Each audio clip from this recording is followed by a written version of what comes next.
Hey everyone, this is Matt, and you are watching TV Punch for Saturday, October 17th, and today I'm doing a little bonus video for Arrow Season 4, Episode 1. Now, as of the time of this recording, Episode 2 has already aired, and I've already done my video on that as well, but we saw a twist at the end of Episode 1 that I wanted to talk about, so let me go ahead and say, spoiler alert for Arrow Season 4, Episode 1. If you haven't watched it yet, pause this, go watch it, come back, you'll be glad you did. So at the end of Arrow Season 4, Episode 1, it flashed forward 6 months into the future, and we see Oliver standing at a grave. Now, we don't see whose grave it is, but he looks pretty upset. Barry comes running up and asks if there's anything he can do. He says he's sorry for missing the funeral, and Oliver says he just wants to be alone. He says that there was a time when he would have blamed himself for bringing the darkness, and I'm assuming getting this character killed. He said, but now he knows what he has to do. He says, I'm going to kill him.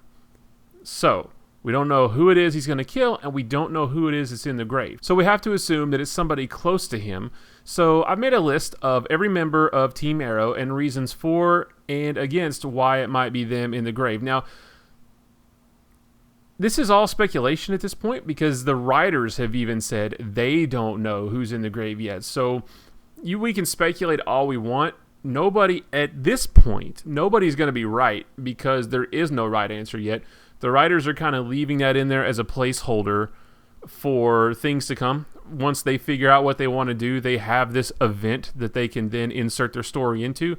But for now, I'm going to just talk about who it could be, why it might be them, and why it might not be them. So let's start with choice number 1, Felicity. One reason that it might be Felicity is that she was the one who was very excited to come back to Star City and pick up where they left off at the end of Season 3, fighting crime, helping people, doing that kind of stuff. Oliver was a little bit reluctant to do that, although as of Episode 2, it seems like he's all for it now. But maybe he starts to miss his home a little bit, his new home, and at some point he may want to go back to that. But if Felicity dies, that would keep Oliver motivated to be the Green Arrow and to do what he's doing.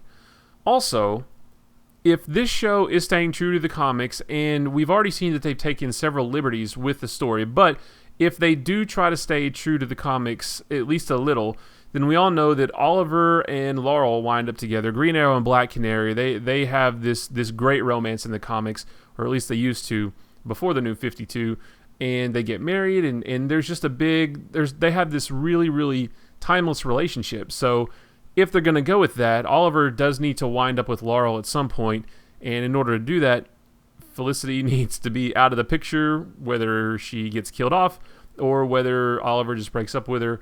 We don't know. There's more reasons why I don't think it will be Felicity. The first one being she's the most obvious choice. And I think the writers are a little bit more clever than that. I don't think that they would kill off the most obvious person to kill off. Another reason, she is a very popular character. Now, not everybody likes Felicity, and a lot of people going into Season 4 wanted her to die. I don't really know why. I think she is a fantastic character. Maybe they thought that because her character wasn't that great in Season 3. She did get a little whiny. She wasn't as strong as she was in past seasons.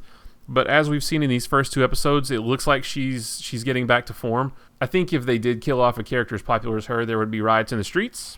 I think if it were Felicity, Oliver would have been more upset. We see him shed a couple of tears, but he's still very calm and composed. I think he would just be flying off the handles if it were Felicity, and he just wasn't acting that way. I think Barry would be a lot more upset too, because Barry and Felicity were very close for a while, and when he came speeding up, he offered his condolences, said he's sorry for missing the funeral, but he seemed more sad for his friend Oliver than for losing his close friend Felicity. So he just didn't seem as upset as I think he should have been if it were Felicity. So moving on to the second character that it could be is Diggle. Now, there's several reasons why it may or may not be him. It may be him because I think it would make a pretty interesting story if maybe Diggle were to die avenging his brother. So we've already seen that he's wrestling with the fact that Hive is in town, and he knows that Hive is the one who hired Deadshot to kill his brother. I expect to see a lot of Diggle this season and a lot of him dealing with Hive and how to deal with them and who they are and that kind of stuff. I think it would be really interesting if he died taking them down, getting vengeance for his brother, that kind of thing. Maybe he dies saving Oliver, and that's when he forgives Oliver. So he and Oliver are still on the outs because of what Oliver did at the end of last season. It would be pretty tragic and pretty good storytelling if maybe he died before he was able to tell Oliver he forgives him, or maybe he does it as he's dying in Oliver's arms, but that seems like it might be a little bit too much like Tommy from season 1. But there could be some pretty good storytelling around Diggle forgiving Oliver right as he is passing away. Something else I thought of is Diggle isn't really an established crime fighter, but everyone else is. So you've got Green Arrow, you've got Speedy, you've got Black Canary, and then you've got Diggle. So he does have a mask now, a helmet, if you will. He doesn't have a name yet, although we do know he's going to get one, but we don't know what it's going to be. And he's a terrific crime fighter, vigilante, whatever you want to call him, but he's not really established. He's not as well known as the other ones are. So maybe if the writers are wanting to sort of consolidate their cast of crime fighters, this might be a good way to get rid of one that isn't really well established. And then the last thing I can think of is that David Ramsey is also filming Blue Bloods. So it may just be becoming too much of a burden for him to film 2 shows at the same time. And I think they're even filmed on different coasts, different sides of the country. So it might be becoming a little bit too much for him, and he needs to only focus on one or the other. So a couple of reasons why I think it may not be Diggle is, just like Felicity, he's a really popular character. I don't really know anybody who doesn't like Diggle.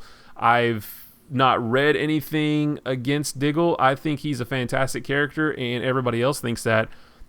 I also think there would be riots in the streets if they killed him off. He's just way too popular, I think, to let him go. Plus, he would be leaving behind a wife and child, Lila and his daughter.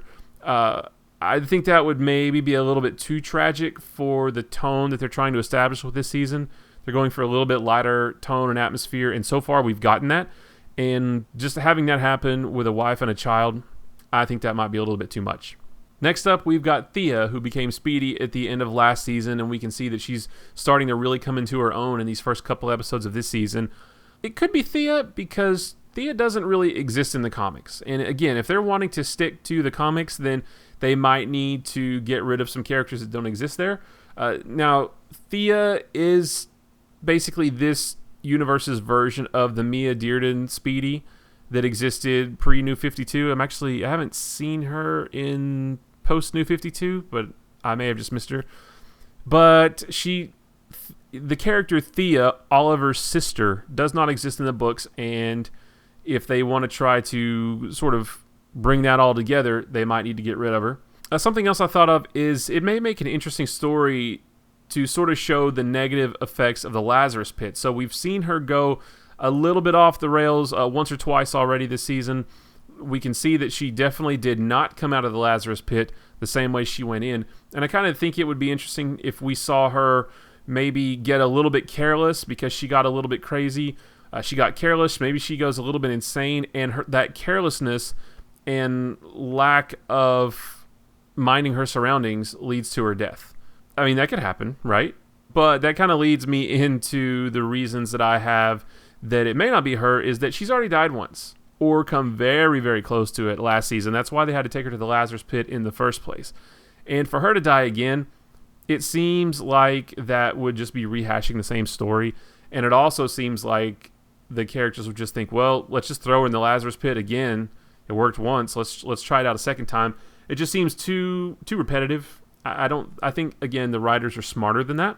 Also, she is the last living member of Oliver's family, at least that he knows of. Of course, we know that he has a son out there that he doesn't know about yet, that we learned about a couple seasons back.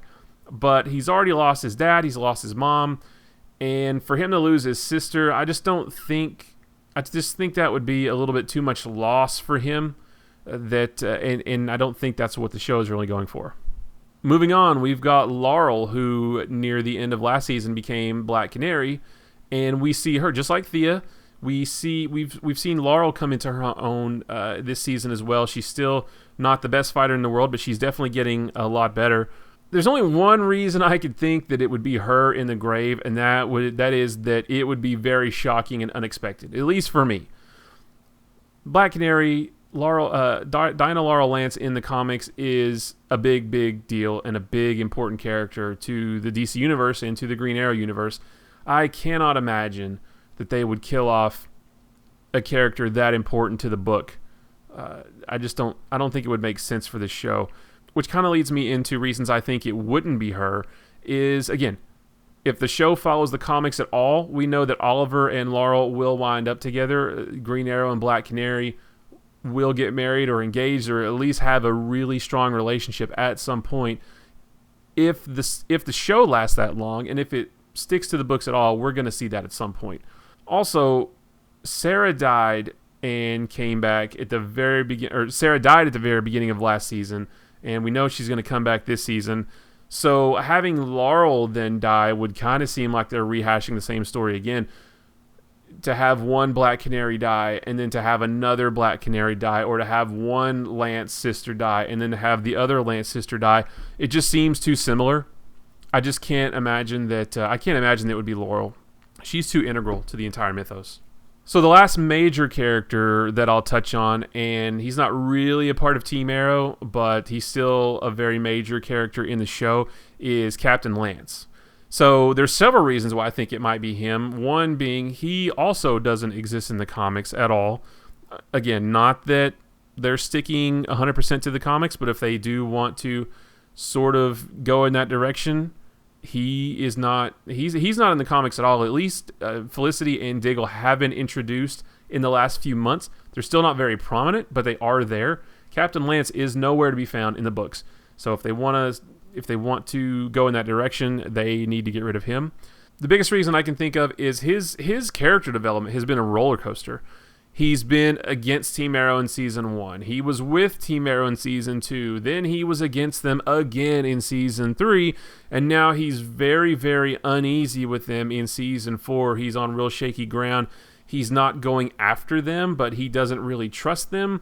It's really annoying, actually. There's really nothing left for him to do. I mean, even if he gets over it and he is cool with Team Arrow again, he goes from feeling one way about Team Arrow to the other, back and forth, and it's just tiresome. It's repetitive over and over. There's nothing left for him to do. There's no new emotions for him left to have, so I think I could see it absolutely being him. This may be the price that he pays for working with Damien Darhk. So the other twist at the end of Episode 1 of Season 4 is that he is working with Damien Darhk, and we don't know why. I think we're going to get that backstory. Something happened in this last 6 months between Seasons 3 and 4 that we don't know about yet. So we're going to find out why he's working with Damien. He doesn't seem very happy about it, but he's doing it. Maybe this is the price you pay for dealing with the devil, basically. I think it would be a pretty interesting story if he died saving any member of Team Arrow, especially given his dislike for them right now, especially if it were Oliver, or maybe he dies saving Laurel. I don't know how that could work out, but maybe he dies helping take down Hive, even though he's working with them. I just think that he has crossed so far over to the dark side that there's almost no coming back. I almost think that the only way for him to redeem himself is for him to sacrifice himself for the greater good, but lose his life in the process. However, if he were to die, it would be a little strange because Team Arrow would sort of lose their connection to the police. So I kind of think that Team Arrow needs this connection, kind of like how Batman has Commissioner Gordon. Team Arrow needs to be connected to the police, and they do that through Captain Lance. Not that they couldn't go on without that connection to the police force, but they do need eyes and ears as to what's going on around the city. They're only a group of 4 or 5. They need that extra. They need that extra help to know exactly what's going on. So that's my list of the most obvious people that it could be. Of course, there's other characters. Some people were saying maybe it's Roy. I don't see him coming back just to get killed off, especially since everybody thinks he's already dead in the show. Maybe it's one of the members of Legends of Tomorrow. Some people were talking about maybe it's Ray. I don't think that's it either. I think it's definitely somebody close to Oliver, given his emotional response to the death. But again, it's all speculation at this point. Even the writers don't know what's going on. And there are some fun ideas being tossed around the internet about who is it that Oliver says he's going to kill. I, like probably most everybody else, immediately assumed he was talking about Damien Dark. But what if it's not Damien? What if it maybe is Captain Lance? Maybe Captain Lance, he goes all the way to the dark side at some point. Maybe he's responsible for getting Felicity or Diggle or one of the other Team Arrow members killed, and Oliver decides to take him out. I don't see Oliver being able to kill Captain Lance, but maybe that's what he's talking about. Maybe he's talking about killing Malcolm. Maybe he realizes that he should have done that at the end of season 1 when he had the chance. Maybe it has something to do with Thea. Maybe she is the one that gets taken out, and he blames Malcolm for suggesting the Lazarus Pit, although Malcolm did try to stop them from doing that in the first place. But I don't know. I kind of don't think it's Malcolm, but it could be. I just think that would be a neat twist if it weren't Damien, but somebody else that he's talking about killing.